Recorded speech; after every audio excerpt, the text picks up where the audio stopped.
Yesterday I made my very first video, and it was about what happened to September 23rd, question mark. The rapture was supposed to take place.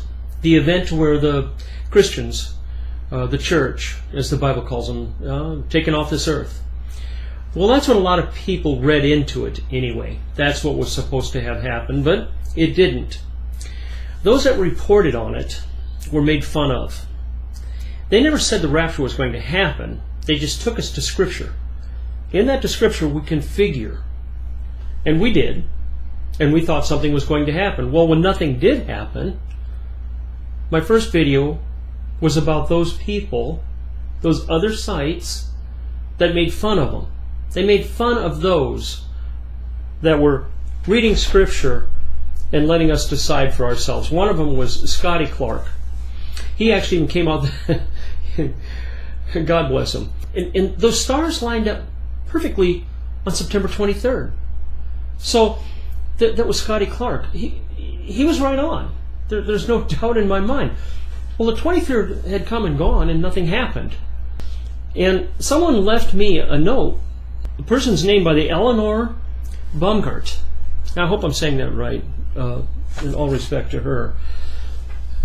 She said, I likened it on to kind of something like the in Matthew 25, where it's the maids with the lantern and oil. And something just dawned on me. It just hit me like a ton of bricks. And let's see, if you don't mind, let me just kind of go to it real quick. And I'm going to go ahead and just quickly go over it, if you don't mind. It'll just take a moment. It's on the next page right here. I have two of them marked together. Okay, it says, "Then the kingdom of heaven shall be compared to 10 maidens who took their lamps and went to meet the bridegroom. 5 of them were foolish and 5 were wise." It's kind of important. There's a little note there. They were without oil, so 5 were wise and 5 weren't. So I guess oil is wisdom. Some people say faith. For when the foolish took their lamps, they took no oil with them. But the wise took flasks of oil with their lamps. As the bridegroom was delayed, they all slumbered and slept. The bridegroom was delayed. Let's go back into Revelation 12. And I used a specific word when I said that, because that's what my Bible says. Okay, what it says is, and this is John talking now, okay? He said, "And a great portent," people say great wonder, a great sign. A sign was given in the heavens. These stars were lining up. They lined up just perfectly. But the curiosity got me, and I looked right here, and I found the word portent. I looked it up. And the portent sign is a sign or warning that something, especially something momentous, is likely to happen. They believed that wild birds in the house were a portents of death. It was a sign of something happening in the future. And that's when Norma said that to me, and I read that, I about fell over backwards. Because one of the jobs of the maids were to take their lamps and put them on tall sticks.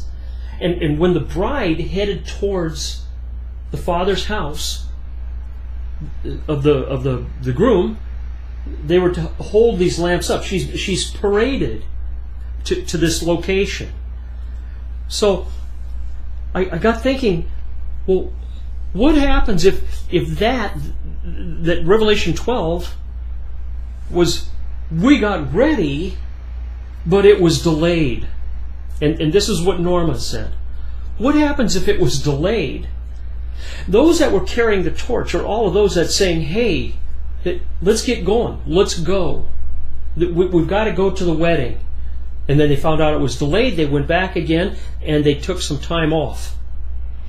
Now, all of those that lost hope in Revelation 12 having something to do with end times prophecy and the church being taken up, don't lose hope. Don't lose sight of this, because this is really, really important at this particular time. I'm going to back up here a little bit more too, because I really want to go back over this in Matthew 24, where the disciples asked Jesus, "Tell us when the end times will be." Well, there will be wars and rumors of wars, but no man knows the day or time. Well, when a bride is getting prepared and ready, she waits until she hears. She hears from her groom when the father says the house is ready. The father tells the son. The son says, "Okay, now go get her."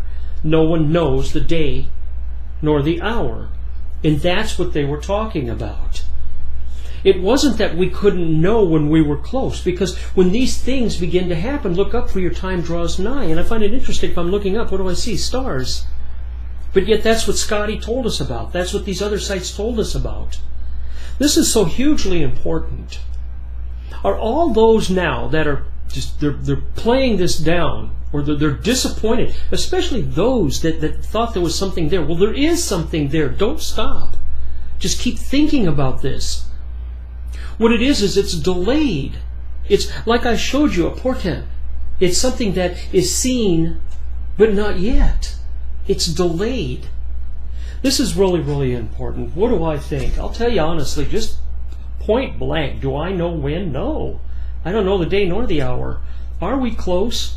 My study of wars, yes. We're very close. Israel is pretty much backed into a corner right now. Maybe I'll make some other videos. I said that in my first one, but this became more important. I just want to get this out and get it across. But it is really possible that everyone that gives up hope right now, or gets discouraged right now, or backs down, are those that are not wise. Those that don't have the oil. How do you get oil? You believe this is going to happen. First of all, number one, this I know is going to happen, and that's the rapture. The harpazo. The snatching up, the taking away. I know that Israel's close to a war. And the rapture happens for a reason, understood in Scripture, is because the church is in danger. So it's going to be a quick, sudden take up.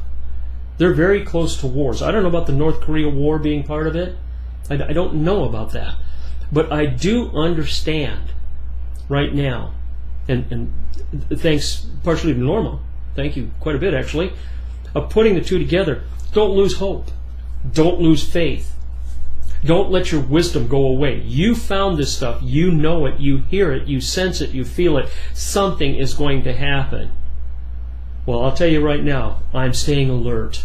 I'm staying on my toes. I haven't given up. I know it's around the corner and it's coming soon. And that's what I really wanted to tell you in this video. I've got some more that I'm going to follow up with this. And I really wanted to say this, to just get it out there. I'm probably even going to fine-tune it a little bit more, and I'll come back with some more. But for right now, I just want this out there. Hey, thanks for stopping in. Thanks for listening to me, and God bless everybody.